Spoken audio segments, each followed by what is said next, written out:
నుంచి ఎక్కువ marks score చేయొచ్చు. అసలు మీరు రీజనింగ్, క్వాంట్ ఇవి మోస్ట్లీ అందరు చేస్తారు. మీరు లీడ్ రావాలంటే ఇంగ్లీష్లో ఎక్కువ స్కోర్ చేశారనుకోండి, మీకు ఆటోమేటిక్గా లీడ్ పెరుగుతుంది. Hi friends, welcome to my YouTube channel bank aspirant Telugu. I hope all are you doing good and preparing well for the upcoming exams. So today video is about how to attempt RRB PO mains mock. So ఈ remaining డేస్లో మనం ఎన్ని marks attempt చేయాలి, ఆ marks attempt చేసిన దాన్ని analyse ఎలా చేయాలి, అసలు అనలైజ్ చేయాలా వద్దా, మార్క్స్ ఇచ్చాక అందులో ఉన్న మార్క్స్ని కన్సిడర్ చేయాలా లేకపోతే పర్సెంటైల్ని కన్సిడర్ చేయాలా అనేది ఈ వీడియోలో చూద్దాం. అండ్ ఆల్సో ఈ రిమైనింగ్ డేస్లో ఏ సబ్జెక్ట్ని ఎలా రివైజ్ చేస్తే yes I'm ready for the exam అన్న కాన్ఫిడెన్స్ వస్తుందో ఈ వీడియోలో చూద్దాం. సో వీడియో ఎండ్ వరకు చూడండి. Let's get start. సో మీరు మార్క్స్ అటెంప్ట్ చేసే ముందు ఈ సబ్జెక్ట్స్ని, ఈ 5 సబ్జెక్ట్స్ ఉన్నాయి కదా, వీటిని ఎలా రివైజ్ చేయాలి, సో జస్ట్ చెక్ లిస్ట్ లాగా ఎలా రివైజ్ చేయాలో ఫస్ట్ చూద్దాం. సో ఫస్ట్ మీరు రీజనింగ్కి వచ్చేస్తే, మీరు రీజనింగ్ ప్రిపేర్ అయ్యేటప్పుడు దాన్ని 3 సెక్షన్స్గా డివైడ్ చేయండి. First miscellaneous, puzzles, machine input. First miscellaneous topic వచ్చేస్తే, ఈ మిస్లీనియస్ టాపిక్ ఎలాంటిదంటే మీకు తక్కువ టైంలో ఎక్కువ స్కోర్ చేసే టాపిక్. సో ఈ మిస్లీనియస్ పార్ట్ని మీరు ఎక్కువ ప్రాక్టీస్ చేయండి. ఈ మిస్లీనియస్లో ఏమేమి టాపిక్స్ ఉంటాయి, సిలాగ్స్ అయినా, ఇన్ఈక్వాలిటీస్ అయినా, నంబర్ బేస్డ్ అయినా, ఆల్ఫా న్యూమరిక్ సిరీస్ అయినా, ఇలాంటివి మీరు ఎక్కువ ప్రాక్టీస్ చేయండి. ఆల్సో బ్లడ్ రిలేషన్ కూడా ఉంటుంది, కానీ కొంచెం ట్రిక్గా వస్తుంది కదా. మీరు ఫస్ట్ బ్లడ్ రిలేషన్ చేయకండి, ఇవన్నీ చేశాక లాస్ట్లో బ్లడ్ రిలేషన్ చేయండి. దెన్ నెక్స్ట్ పజిల్స్ మీరు ఎప్పుడైనా విత్ టైమర్ చేయండి, సో దట్ మీకు అర్థమవుతుంది ఈ పజిల్కి ఎంత టైం తీసుకుంటున్నా, తక్కువ టైం తీసుకుంటున్నా, ఎక్కువ టైం తీసుకుంటున్నా. ఎక్కువ టైం తీసుకుంటే దాన్ని తక్కువ టైంలో ఎలా తీసుకురావాలి అనేది మీకు అర్థమవుతుంది. సో పజిల్స్ ఎప్పుడైనా విత్ టైమర్ సాల్వ్ చేయండి. Then next machine input output. Mains exam అన్నాక ఇన్పుట్ అవుట్పుట్ వస్తుంది కదా, సో మీరు ఇందులో ఎక్కువ టైప్స్ చేయండి. అంటే ఇప్పుడు వర్డ్స్, నంబర్స్ మిక్స్డ్ వస్తాయి, వర్డ్స్ సపరేట్గా వస్తాయి, నంబర్స్ సపరేట్గా వస్తాయి, అలాంటివి మీరు ఎక్కువ ప్రాక్టీస్ చేయండి. దెన్ నెక్స్ట్ క్వాంట్లో approximation, quadratic equation, wrong number series, missing number series, ఇవన్నీ స్పీడ్ మ్యాథ్స్ కిందికి వస్తాయి. అంటే ఇక్కడ క్యాలిక్యులేషన్ ఎక్కువ ఇంపార్టెంట్ అన్నట్టు. మీ స్పీడ్ క్యాలిక్యులేషన్ ఉండాలి. క్యూబ్స్ అయినా, స్క్వేర్స్ అయినా ఇవి ఎక్కువ ఉన్నాయనుకోండి, ఇక్కడ మీరు తక్కువ టైంలో ఎక్కువ స్కోర్ చేయొచ్చు. సేమ్ మీరు ఇక్కడ తక్కువ టైం తీసుకొని ఎక్కువ స్కోర్ చేశారనుకోండి, అప్పుడు మీకు ఈ డిఐ, కేస్లెట్, అర్థమెటిక్లో ఎక్కువ టైం ఉంటుంది. సో దట్ మీరు ఇక్కడ కూడా ఎక్కువ క్వశ్చన్స్ చేయగలరు. సో మీరు ఇక్కడ క్యూబ్స్, స్క్వేర్స్ బాగా మంచిగా నేర్చుకోండి. అక్కడికి వెళ్ళి 7 × 7, 18 × 18 ఎంత అనేసి రఫ్ వర్క్ చేయకండి. సో మీరు స్క్వేర్స్, క్యూబ్స్ అయినా కానీ మంచిగా నేర్చుకోండి. నంబర్ సిస్టంలో కొంచెం గ్రిప్ తెచ్చుకోండి, ఎందుకంటే క్వాడ్రాటిక్ ఈక్వేషన్స్లో 1 2 3 ఈక్వేషన్స్లో ఇచ్చేసి అడగొచ్చు. సో మీకు ఇక్కడ ఇవి రఫ్గా 20 మార్క్స్ అంటే డిఎస్తో కలిపేసి 20 మార్క్స్ వరకు వస్తాయి. సో మీరు ఇది లైట్గా తీసుకోకండి, స్పీడ్ మ్యాథ్సే కదా అనేసి ప్రాక్టీస్ చేయకుండా ఉండకండి, స్పీడ్ మ్యాథ్స్ ఎక్కువ ప్రాక్టీస్ చేయండి. Then next DI, data interpretation. Same ఇక్కడ పజిల్స్ ఎలా విత్ టైమర్ చేశారో, డిఐ కూడా విత్ టైమర్ చేయండి. ఎక్కువ వేరియబుల్ బేస్డ్ చేయండి. అంటే డబుల్ పై చార్ట్ అయినా, పై విత్ టేబుల్ అయినా, పై విత్ లైన్ అయినా, ఇలాంటివి వేరియబుల్స్ ఎక్కువ ఉన్న డిఐని సెలెక్ట్ చేసుకోండి. మెయిన్స్ లెవెల్ డిఐస్ని ఎక్కువ ప్రాక్టీస్ చేయండి. అందులో ఉన్న క్వశ్చన్స్ని అన్నిటినీ సాల్వ్ చేయండి. Then next caselet. మనకు కేస్లెట్లో 2 టైప్స్ ఉంటాయి కదా, ఒకటి వెన్ డయాగ్రామ్ వస్తుంది, ఇంకొకటి నార్మల్ టేబుల్లా వస్తుంది. మీరు అసలు కేస్లెట్ టచ్ చేయలేదు అంటే ఇప్పుడు ఏం కొత్తగా చేయకండి, డిఐ మీదనే ఎక్కువ కాన్సన్ట్రేట్ చేయండి. సేమ్ నెక్స్ట్ అర్థమెటిక్లో ఇప్పుడు ఏది కొత్త టాపిక్ తీసుకొని బేసిక్ నుంచి ప్రాబ్లమ్స్ చేస్తూ కూర్చోకండి, టైం వేస్ట్ అవుతుంది. ఆల్రెడీ చేసిన టాపిక్స్నే మెయిన్స్ లెవెల్ క్వశ్చన్స్ ఉంటాయి కదా. ఇప్పుడు సపోజ్ ప్రాఫిట్ అండ్ లాస్ తీసుకోండి, దాంట్లో ఎక్కువ మెయిన్స్ లెవెల్వి, వేరియబుల్స్ ఎక్కువ ఉన్న క్వశ్చన్స్ అలాంటివి చేయండి. డాటా సఫిషియన్స్ని చాలామంది వదిలేస్తారు, అది మీరు అలా వదిలేయకండి. ఎందుకంటే ఇక్కడ మొత్తం క్వశ్చన్ సాల్వ్ చేసే పని లేదు, జస్ట్ స్టేట్మెంట్ 1 యూజ్ అవుతుందా, 2 యూజ్ అవుతుందా, either 1 or 2 ఇలాంటివి చేసి చెప్పాల్సి ఉంటుంది కదా. సో మీరు ఇవి ప్రాక్టీస్ చేయండి. ఎక్కువ ప్రాక్టీస్ చేస్తే ఇక్కడ నుంచి కూడా మార్క్స్ ఎక్కువ స్కోర్ చేయగలరు మీరు. సో డిఎస్ని ఊరికి అలా చదవకుండా వదిలేయకండి. Then next Q1 Q2. ఇక్కడ సేమ్ మీకు అర్థమెటిక్ స్ట్రాంగ్ అయినా, క్వాడ్రాటిక్ ఈక్వేషన్, ఒక్కొక్కసారి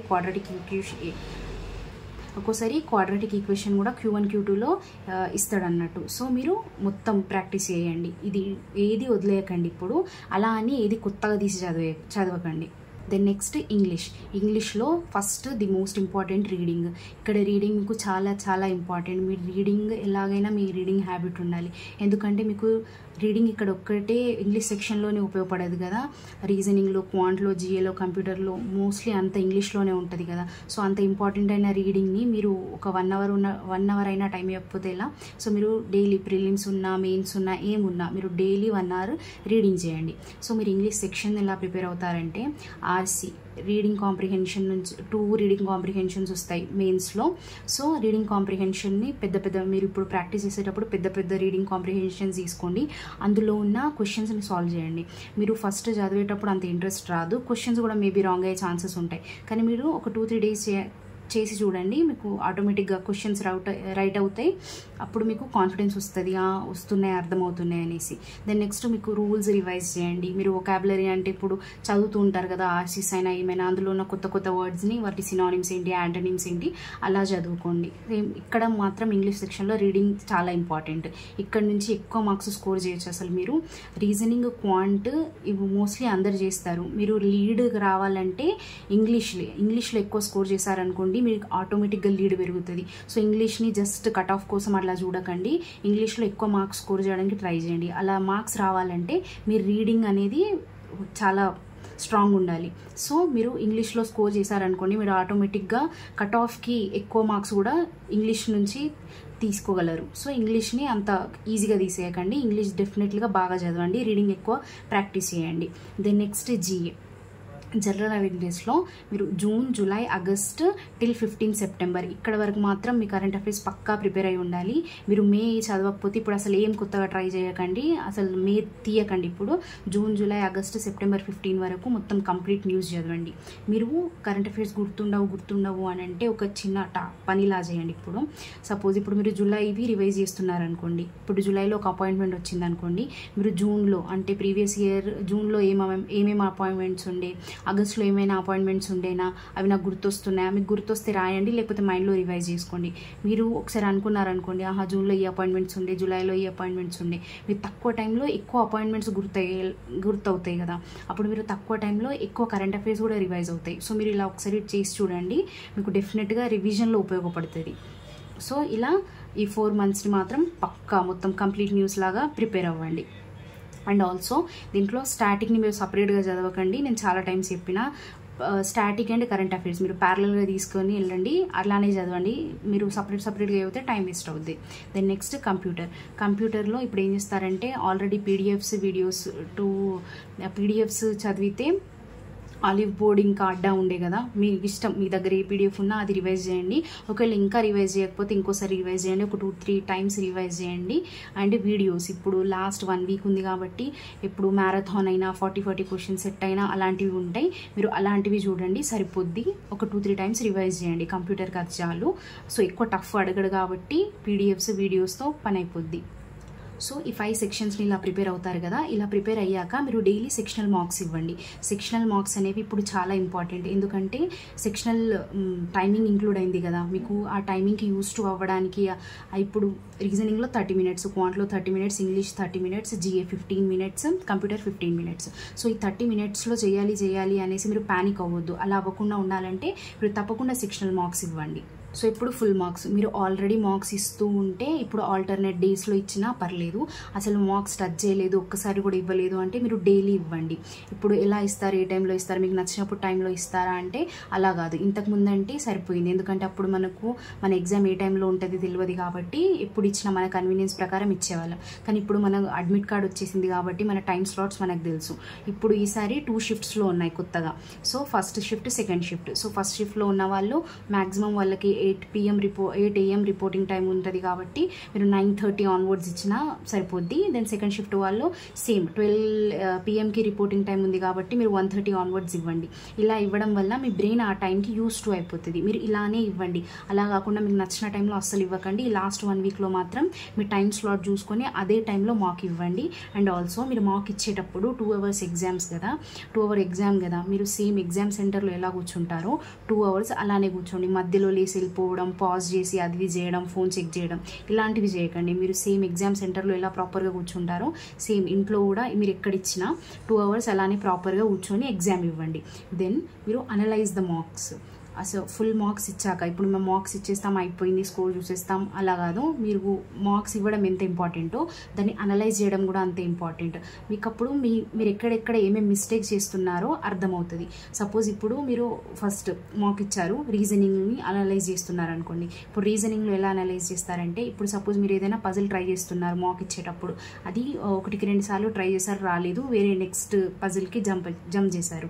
సో ఈ రాని పజిల్ ఉంటుంది కదా, దీన్ని డెఫినెట్లీ అనలైజ్ చేయండి. మీరు ఎక్కడ మిస్టేక్ చేశారు, ఏ పాయింట్ అయినా చదవడంలో మిస్టేక్ జరిగిందా, లేకపోతే ఆ పాయింట్ని మీరు తప్పుగా అర్థం చేసుకున్నారా, అది మీరు డెఫినెట్గా అనలైజ్ చేయండి. అప్పుడు మీకు ఎగ్జామ్లో హెల్ప్ అవుతుంది. ఇలాంటివి చేయొద్దు ఎగ్జామ్లో, అప్పుడు మీకు తక్కువ టైం అవుతుంది అక్కడ. సో అలా ప్రతి సెక్షన్ని అనలైజ్ చేయండి. అండ్ ఆల్సో మీరు అనలైజ్ చేసేటప్పుడు ఇక్కడ జిఏ అండ్ కంప్యూటర్ సెక్షన్స్ ఉంటాయి కదా, ఇందులో క్వశ్చన్స్ ఉంటాయి కదా, ఇక్కడ 40 ఇక్కడ 40. సో మీరు అవి జస్ట్ చూడడం కాకుండా అవి కూడా గుర్తుంచుకోండి. ఎందుకంటే ఇక్కడ నుంచి కూడా అందులో మీరు మార్క్స్ ఇస్తారు కదా, ఆ క్వశ్చన్స్లో నుంచి కూడా ఎగ్జామ్లో క్వశ్చన్స్ వచ్చే ఛాన్సెస్ ఉంటాయి. సో ఊరికే అలా చూడకుండా జిఏ అండ్ కంప్యూటర్ క్వశ్చన్స్ని కూడా అక్కడ గుర్తుంచుకోండి. దెన్ మీరు మార్క్స్ ఇచ్చేస్తారా, అయిపోయింది. ఇప్పుడు స్కోర్ని చూడాలా, పర్సెంటైల్ని చూడాలా. మీరు స్కోర్ని కాకుండా పర్సెంటైల్ చూడండి. మీ పర్సెంటైల్ 80 to 90% మధ్యలో వస్తే మీరు డెఫినెట్గా చాలా బాగా అటెంప్ట్ చేసినట్టు. సో ఎప్పుడైనా మార్క్స్ ఇచ్చేటప్పుడు 80 to 90% మధ్యలో వచ్చేలా చూసుకోండి. మీకు స్టార్టింగ్లో రాకపోవచ్చు, కానీ ఇవ్వగా వస్తుంది. సో 80 to 90% మధ్యలో ఉండేలా తెచ్చుకోండి. అలా ప్రిపేర్ అవ్వండి. సో ఈ 1 వీక్లో మీరు సెక్షనల్ మార్క్స్ ఇస్తూ ఫుల్ మార్క్స్ ఇస్తూ దాన్ని అనలైజ్ చేయండి. స్పెషల్గా మీరు ఎక్కడ మిస్టేక్ చేస్తున్నారు, ఎందుకు చేస్తున్నారు, అవి మాత్రం తప్పకుండా గుర్తించండి. అవి గుర్తించి రియల్ టైం ఎగ్జామ్లో చేయకుండా ఉండడానికి ట్రై చేయండి. సో నా ఎగ్జామ్ వచ్చేసి 2nd షిఫ్ట్కి ఉంది. మీ ఎగ్జామ్ ఏ షిఫ్ట్లో ఉందో మీరు డెఫినెట్గా కామెంట్ చేయండి. So that's it for the video. మీకు ఈ వీడియో హెల్ప్ఫుల్గా అనిపించినట్లయితే, మీరు నాకు ఏమైనా సజెషన్స్ ఇవ్వాలనుకున్నా, మీకు ఏ టాపిక్ పైన వీడియోస్ కావాలనుకున్నా, do let me know in the comment section. And subscribe to my YouTube channel, Banking Aspirant Telugu. I hope you love this video. See you in the next video. Bye bye.